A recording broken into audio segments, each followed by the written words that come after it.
Today is not about me. Today is about you. I know what it feels like to sit on a bench. I know what it feels like to get knocked down. I know what it feels like to have a hope and a dream, and nobody believes in it but a few people. But here's what I know. If you wake up in the morning and cut off the news, and every single day you look like success and look like money, and every time you go into a home, you understand the power of likability. Every time you go into a home, you make sure you don't communicate. You make sure you connect. I guarantee you, over time, as you water that tree, over time, as you build that root system, over time, I promise you, that tree will grow. And before you know it, you will have your own little personal harvest. And don't you quit until you're number one. Life's not easy. It is not. Don't try to make it that way. Life's not fair. It never was. It isn't now, and it won't ever be. Do not fall into the trap, the entitlement trap, of feeling like you're a victim. You are not. Get over it and get on with it. And yes, most things are more rewarding when you break a sweat to get them.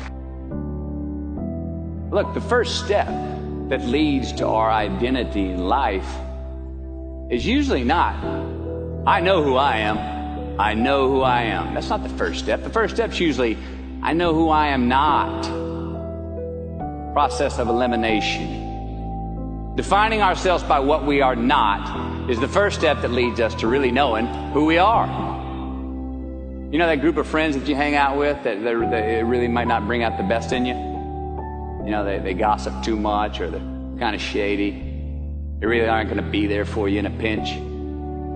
Or how about that bar that we keep going to that we always seem to have the worst hangover from? Or that computer screen, right? That computer screen that keeps giving us an excuse not to get out of the house and engage with the world and get some real human interaction.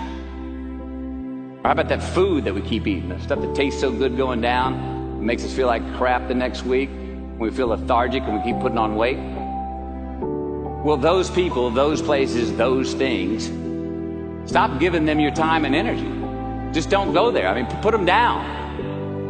And when you do this, when you do put them down, when you quit going there, and you quit giving them your time, you inadvertently find yourself spending more time and in more places that are healthy for you, that bring you more joy.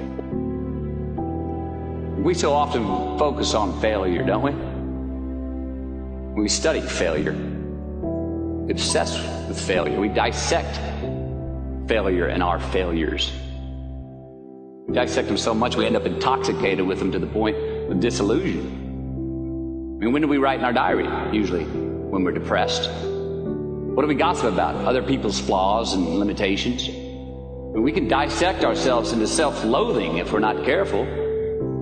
I find that most of the times our obsession with what is wrong just ends up breeding more wrong, more failure. Now, the easiest way to dissect success is through gratitude. Giving thanks for that which we do have, for what is working. Appreciating the simple things we sometimes take for granted. We give thanks for these things, and that gratitude reciprocates, creating more to be thankful for. It's really simple, and it works. Define success for yourself. Define success for yourself. Now check this out. I'm in south of New Orleans a few years ago, and I went to a voodoo shop. And they had this wooden partition against the wall with these columns. And in these columns were all these vials of these magic potions, right? And the headings above each potion defining what they would give you were things like fertility, health, family, legal help, energy, forgiveness, money. Guess which column was empty? Money. Let's admit it. Money is king today. It's what makes the world go round. It is success. The more we have, the more successful we are, right? Now, I would argue that our cultural values have even been financialized. Humility is not in vogue anymore. It's too passive. It's a get rich quick on the internet, rich is 15 minutes of fame world that we live in, and we see it every day. But we all want to succeed, right?